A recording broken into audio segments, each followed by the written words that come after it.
Olá, gente, tudo bom com vocês? Aqui quem fala é o professor Margleison. Hoje a gente vai dar continuidade às nossas aulas de História. Vamos continuar nosso capítulo que fala sobre o período dos militares, governo dos militares, a ditadura militar no Brasil. Então, na última aula a gente estudou o processo do golpe militar, como aconteceu o início da ditadura, e falamos também sobre o primeiro governo dos militares, que foi o governo do General Castelo Branco. Hoje a gente vai falar dos outros governos. Então, o primeiro governo da ditadura militar, o General Castelo Branco, foi eleito lá a partir do ato institucional número 1, de forma indireta. Terminado o governo dele, o General Castelo Branco ele era de uma linha menos rígida, vamos dizer assim, dentro dos militares. Dentro do exército tinha uma linha chamada de linha dura e uma linha de pessoas que eram mais tranquilas. O Castelo Branco era dos mais tranquilos. O segundo presidente já é da chamada linha dura. Ele já é o processo de endurecimento, quando a ditadura está ficando cada vez mais rígida, mais torturas, mais prisões vão começar a acontecer. Então o governo da Costa e Silva ele vai acontecer de 67 até 69. Apesar dele ser de uma linha dura, o governo do Costa e Silva vai ser marcado pelo aumento das manifestações públicas contra a ditadura. Manifestações populares vão acontecer de uma forma mais ampla contra a ditadura militar. Um exemplo é que aconteceu no Rio de Janeiro uma manifestação de estudantes por causa de estavam lutando por melhor alimentação de um restaurante popular do restaurante universitário do Rio de Janeiro e por um preço menor. A polícia foi chamada para conter esse protesto. O resultado é que eles mataram um jovem de 16 anos. Aí a população se inflamou mais ainda contra a ditadura. Os estudantes passaram a lutar cada vez mais. Então foi um momento que a gente tem uma grande quantidade de manifestações contra o governo dos militares. Então nesse período que marca esse processo de aumento das manifestações, a gente tem, por exemplo, aqui a organização da chamada Frente Ampla. Alguns nomes importantes da política brasileira vão se organizar e vão se unir contra a ditadura militar. Nomes que até mesmo eram inimigos políticos se uniram.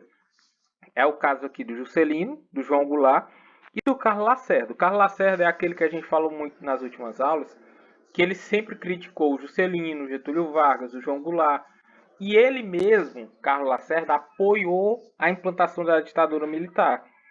Só que com o passar do tempo ele passa a ser contra, se junta com os ex-presidentes para lutar contra a ditadura militar. Nesse período de aumento das manifestações, tem no Rio de Janeiro a chamada passeata de 100 mil, reuniu cerca de 100 mil pessoas na Central do Brasil. A gente vai ter uma grande quantidade das chamadas canções de protesto. A música popular brasileira tem um surgimento do movimento conhecido como Tropicália. E aí vão surgir canções contra o governo, incentivando a luta contra o governo, a luta contra a repressão, apesar de a censura ela ser muito rígida. Qualquer disco, qualquer canção que fosse retratar alguma coisa contra o governo, ela era censurada, ela não poderia ser tocada. Então era muito complicado você conseguir passar. Os meios de comunicação, a música, o rádio, a televisão, tudo era controlado pelo governo para evitar as críticas. O auge desse processo de endurecimento, de manifestações contra o governo, vai acontecer após esse movimento de expansão das lutas contra o governo. A gente vai ter uma manifestação de um deputado chamado Márcio Moreira Alves. Ele era um jovem deputado que ele subiu à tribuna do Congresso para criticar o governo e propor que a população brasileira fizesse um boicote ao desfile do 7 de setembro, que a população não fosse participar do desfile do 7 de setembro. Só que isso mexeu justamente com o brio do Exército. Aquele momento do 7 de setembro é o momento que o Exército está ali para mostrar sua força, sua imponência. Tanto é que a gente tem um desfile do Exército. Cidades grandes eles vão mostrar suas armas, seus carros. Tudo ali é um momento para mostrar a força do Exército brasileiro. O Exército fica indignado com aquela situação, passa a defender que o deputado fosse punido. E aí tem uma votação no Congresso para saber se o deputado seria ou não punido. Ele acaba sendo absorvido, ele não é punido. Em represália, a gente tem o endurecimento da ditadura militar. O governo ele vai decretar, já que o deputado não foi punido, o ato institucional número 5. Esse ato institucional ele é considerado como o ato mais severo da ditadura militar. Ele dava amplos, totais poderes ao presidente para fazer o que bem entendesse. Então, o ato mais grave que a gente tem da ditadura quanto a governo é a decretação desse ato institucional. O general presidente, por esse ato, alguns exemplos aqui do poder que ele passaria a ter. Ó. Sem dar satisfação, ele poderia fechar o Congresso Nacional, deputados e senadores não teriam mais importância nenhuma se ele quisesse. Ele poderia, o próprio presidente poderia cassar mandatos de parlamentares, tirar do poder deputados e senadores, demitir juízes que não concordassem com o que ele falava, suspender a garantia do poder judiciário, então o judiciário não teria vez, legislar por decreto, que eles já faziam, não precisaria dos deputados para criar leis, decretar estado de sítio, que é quando as pessoas perdem todos os seus direitos. O governo pode entrar na sua casa sem permissão, pode lhe prender sem um mandato, e suspender o direito de habeas corpus, que é um direito que todo cidadão tem, que é um direito judiciário. Se você é preso, o habeas corpus pode lhe dar liberdade para você cumprir a liberdade. Então, tudo isso foi estabelecido com o ato institucional número 5, foi cancelado. O presidente Costa e Silva, que decretou esse ato institucional, ele organizou, ele começou a preparar também uma nova Constituição. O ato institucional fez seu poder, fez o que ele precisava fazer, tirou algumas pessoas, prendeu outras e aí acalmou um pouco os ânimos.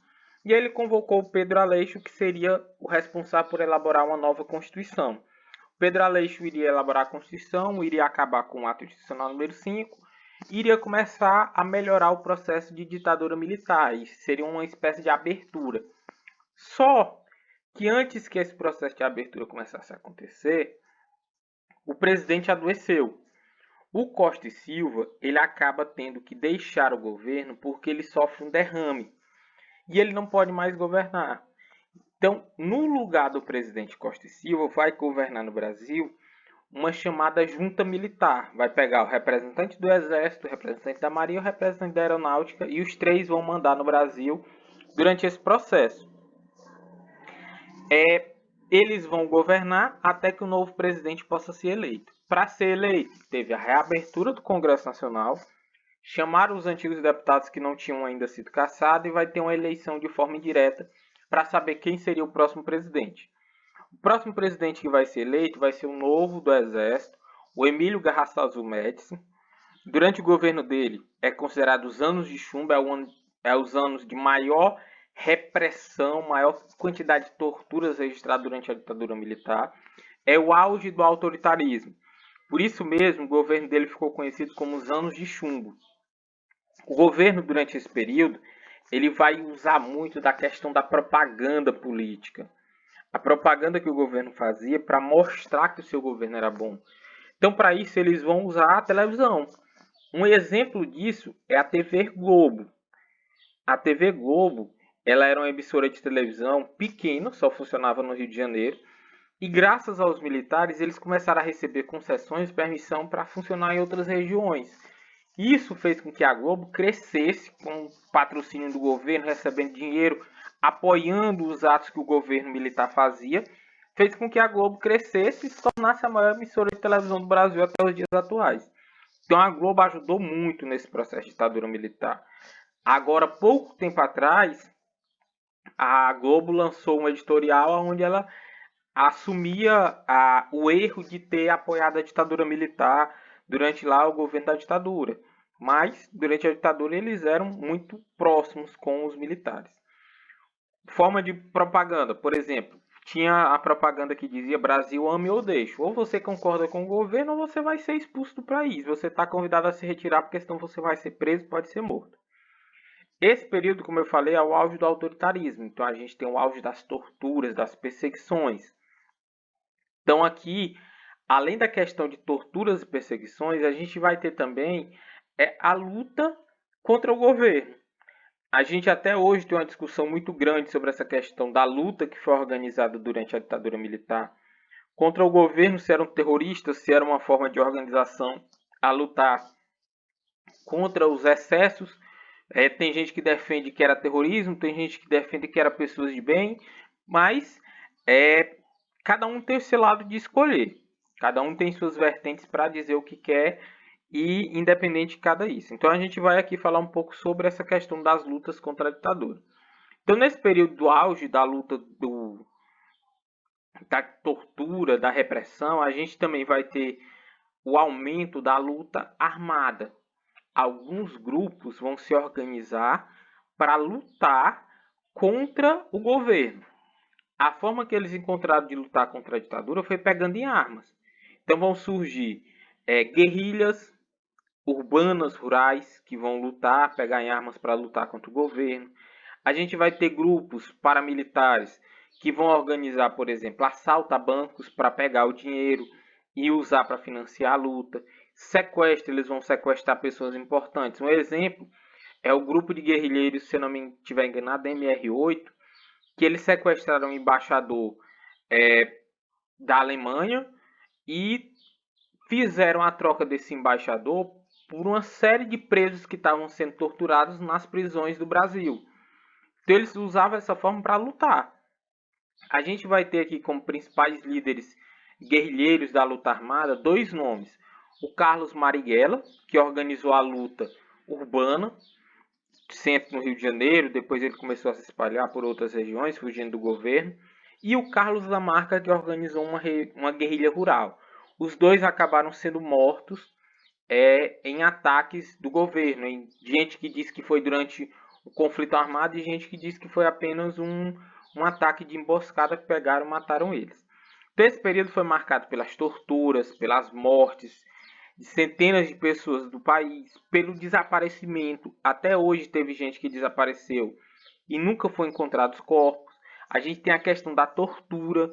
O governo ele usava muito da tortura para que as pessoas entregassem os seus companheiros. E quando a gente fala de tortura aqui, a gente tem uma infinidade de formas de torturar.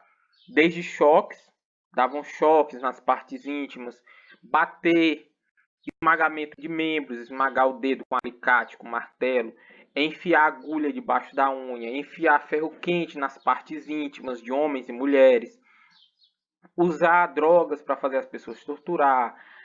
A gente tem aqui alguns exemplos de objetos utilizados na tortura. Choque elétrico. A gente tinha a chamada cadeira de dragão, com essas pontas onde as pessoas eram colocadas. A gente tinha uma das formas de tortura mais utilizadas no Brasil, que era o pau de arara, que eles utilizavam um pedaço de ferro e amarravam a pessoa nessa posição, onde elas ficavam empenduradas lá apanhando, causava muita dor. A gente tem aqui exemplo de guerrilheiros que lutaram. Entre essas guerrilheiras está a ex-presidente do Brasil, a Dilma Rousseff. Ela participou de um grupo guerrilheiro armado, foi preso, torturado durante a ditadura militar. Então, existiram várias formas.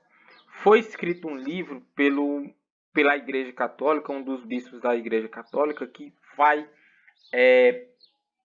identificar cerca de 500 formas de torturas que foram utilizadas no Brasil durante esse período. Então a tortura ela foi extremamente utilizada. Muitas pessoas eram torturadas e acabavam morrendo, apanhavam até morrer durante os interrogatórios. Então as torturas elas eram sistematicamente usadas para descobrir o que o governo queria. A ditadura militar, além dessa questão de tortura, tem um ponto que, vamos dizer assim, ela se destacou, que foi a questão econômica. Durante a ditadura militar, o Brasil ele vai apresentar altos índices de crescimento econômico. Esse processo de crescimento econômico ficou conhecido como o milagre econômico brasileiro, que fazia com que o Brasil registrasse altos índices de crescimento econômico, só que tinha a consequência que esses altos índices de crescimento econômico ele era relacionado a salários que não tinham aumento, arroxo salarial, inflação alta, fazia com que a parte mais pobre da população sofresse. O governo dizia que era necessário fazer como se fosse um bolo. fazer com que a economia do Brasil crescesse, até que chegaria um momento que estaria um momento de dividir a riqueza. Só que essa riqueza nunca chegou ao momento. Então, sempre os mais pobres foram que sofreram.